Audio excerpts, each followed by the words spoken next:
Well, well. We're getting real close.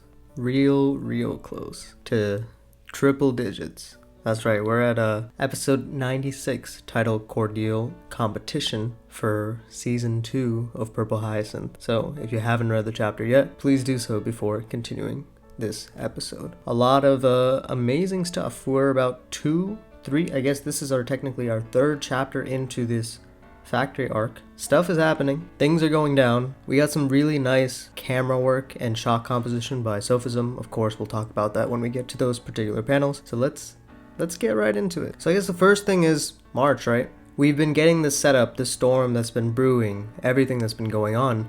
And we learned at the end of 95 that, well, not everyone is hearing the message that Lune, aka Kyrian, is trying to get off about the factory and where it's located. And it seems like no one has gotten it except March. At first, even I was a little suspicious, right? I mean, I've always been suspicious of March since his little conversation with Lune. Or sorry, not with Lune, but with Soleil back in the 60s when Kyrian was eavesdropping on them. March he was a little off to me. However, he made up for it during the time when they visited the graves and we saw his family when he was visiting them, especially the positive impact that he has for Lauren. It's hard for me to see him betray Lauren in any sort of way. So I don't think that March actually knew the address beforehand. The way I viewed it is that we had this set up, and the only reason why we got shown the shot of the scanner itself is to establish that there is a connection between the scanner in the factory and the scanner in the APD. Even if the antenna is a little loose, I think the antenna was to show that all the handheld devices are the ones that are going to be acted up to it. But since the police scanner is the one in direct connection, it should have the best reception. And that's why March has the location and how he gets it out to Herman and therefore gets it out to Soleil. That's how I viewed it. I mean, obviously, maybe all of this was setting up just to divert us into thinking that March is a betrayer of some sort, or he knew the location beforehand. But I mean, we don't know quite yet if that's the play that we're getting at here. Lauren and Kyrian are cute, like usual, with their antics of counting, but it's pretty fun. Like, the fights aren't boring because they're making it a counting game, right? Kyrian is up pretty high, that's for sure.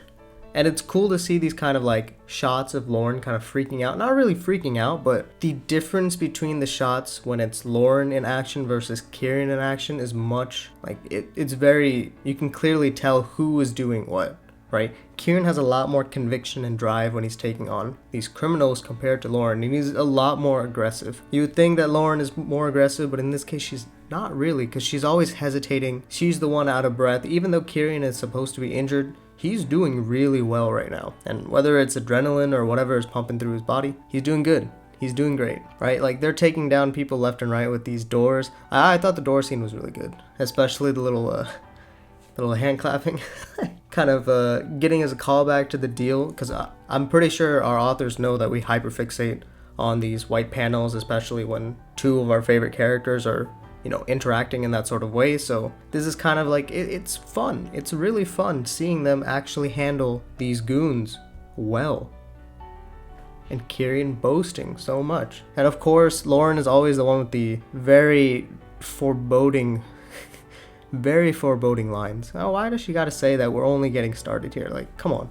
We know, Lauren. We don't need you to tell us that at all. And then we see the shot of the factory completely lit before the lightning strikes and completely empty the lightning actually strikes. And that's cool. It changes the mood of everything that we've been going into in the past 2 chapters, right? What we saw beforehand was the factory running in normal mode. Regular operations, this is the routine that the factory does, but now that the power is out, we see that they have a backup generator, but what's cool is that there's this disconnect for both Lauren and Kyrian and Kim and William, who have entered the factory. And I'll get back to Kim and Will because I skipped through all their scenes, but we'll get into it. Actually, yeah, let's talk about Kim and William, because then they'll lead into the red light. Oh, that red light is so good. Anyways, I'm jumping ahead.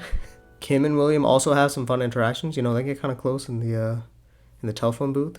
Of course, it's red too. I don't know. It's kind of nice. I love her her little smile in the telephone booth as it's raining. As a guy, she's so adorable. I love her. But yeah, Herman doesn't tell Soleil that March got the information about the location, since it's not really relevant at this point, but it seems that Will and Kim are the ones closest. They have their pickup. Of course, it's Randall, and of course, Randall talks, and, you know, I don't want to talk about how much I don't like. Randall should just keep his mouth shut. Like, he doesn't need talking lines. Absolutely annoying.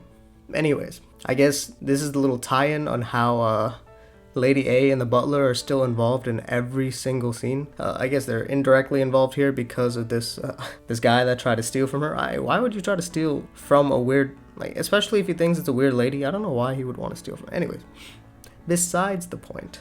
Now, let's get back into it, right? So, Kim and Will, they're on the outside there with the rain. And we see the transition, especially since I'm going back to the scene where the lights get cut. It's that bolt of lightning that cracks the panel itself in half, which is really cool. I wish it continued.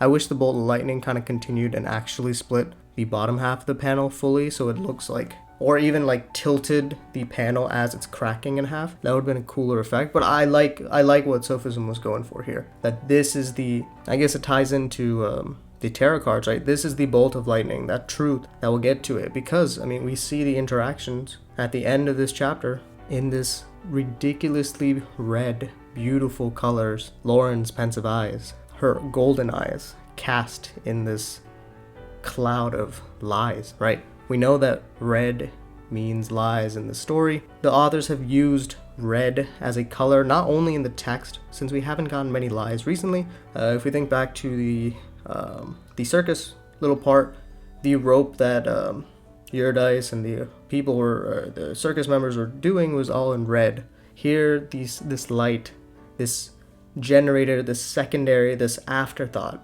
That's what the red is. It's an afterthought. Beautiful.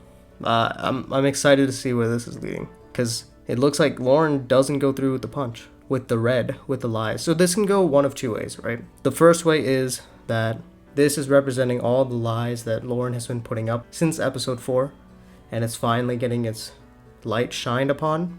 Or this is where Kim joins in the lies, because she's also bathed in that same red color.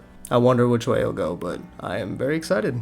So, I guess we'll find out. I wonder how long this actual factory arc is. Will it go? Because we know from Sophism's Instagram stories that it looks like we're going to 100, 101, something around there. So I'm assuming we'll probably leave the factory arc before 100, so we get some kind of cutaway. But who knows? We'll find out in a couple weeks. All right, that's all for the chapter. Thank you so much for listening. I'll see you guys later. Peace.